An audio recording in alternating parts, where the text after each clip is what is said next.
Good evening. Whoa. So this piece is also, actually I'm going to try to... About pole dancing? Yeah, this piece is also about pole dancing. I just came from class. How do I do this? Actually, maybe I don't need to raise it. Is that good? Or is that good? That's better. This is better? Yeah. This is better, right? All right, hold on. Need some technical support. Linda's not even paying any attention to me as I struggle in front of 40 people. There we go. I think I got it. Yeah, I don't need you after all. Thanks anyway. Now it's perfect. All right. What I was going to say, besides being about pole dancing, as I think, Diane, yours is also about pole dancing tonight, right? So there's a theme here tonight about pole dancing. But this is also in search of an editor. This is from a book which might be called Porcelain Travels, which is the name of the podcast. I do have a podcast for this that's already out on Google Plus and iTunes. But it also might be called Be Not Proud. I haven't decided yet. I keep going back and forth about what the title's going to be. Be Not Proud. Anyway, the name... Oh, apparently it's not going to be called...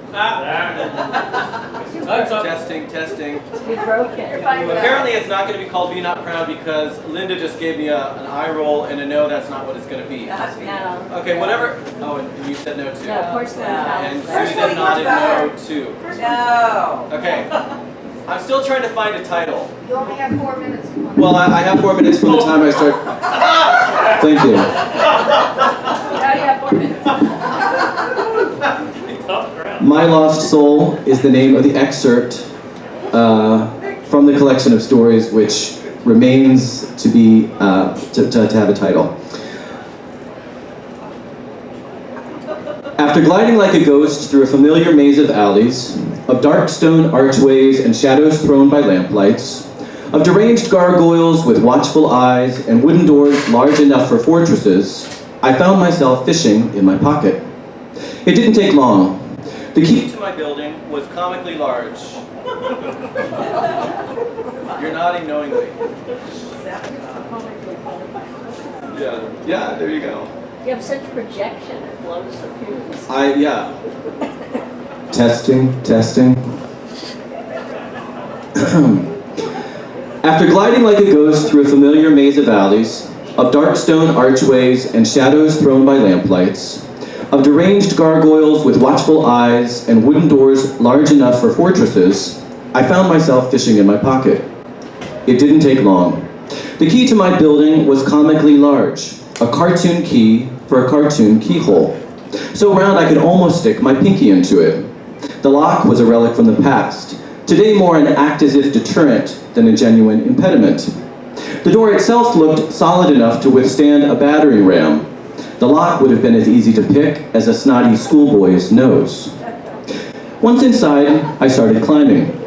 Regardless of the exact number, 6, 7, even 8, there were a lot of floors.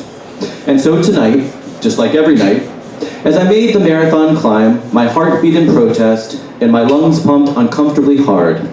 It was August in Barcelona. It was sweltering, even after dark. The stuffy stairwell was still holding on to the heat of the day. I unlocked the studio and threw off my shoes. My feet sweat enough under normal conditions.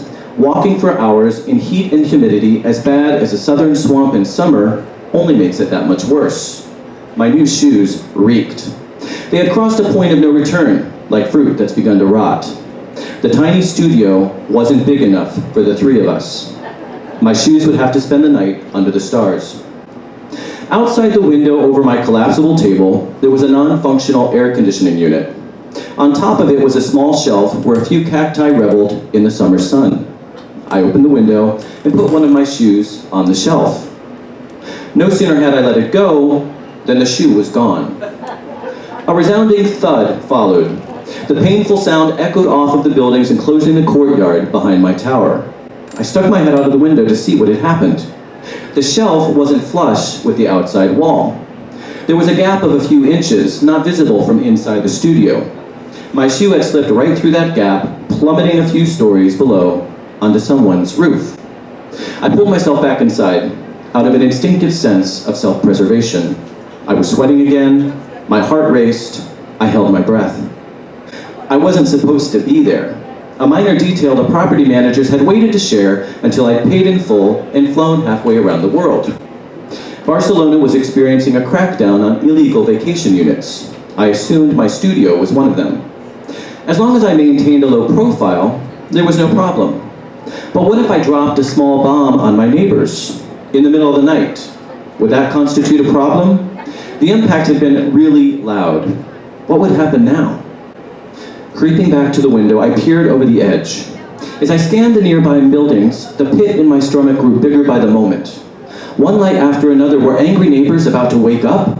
Would they soon be scaling my tower, ripping through the mosquito screen I'd so carefully installed with thumbtacks and duct tape, and coming at me from all sides? Were they going to lay siege to my dwelling from below, starving me into submission?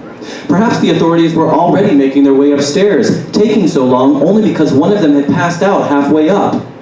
Should I be expecting a demanding knock at my door? The Guardia Civil asking for my papers, only to then escort me, my head lowered in shame, my hands in shackles, an enraged mob shouting insults at me in Catalan, the regional language, to the comisaria? What had I done to deserve this? How had my life spun so quickly out of control? I waited. Would I get the one free call like at home? I waited some more. Would it be a problem that my call would have to be an overseas one? I didn't have an international calling plan. No lights came on. Neither projectiles nor shouts were hurled at my tower, nor were there any signs of bonfires being built at its base. I didn't hear footsteps at my door, let alone angry knocks or staticky walkie-talkies. Maybe the agents had been forced to turn around. Maybe their light-headed comrade required medical attention. I waited a few more moments. Still, nothing. I retreated inside and opened a bottle of wine. Thank you.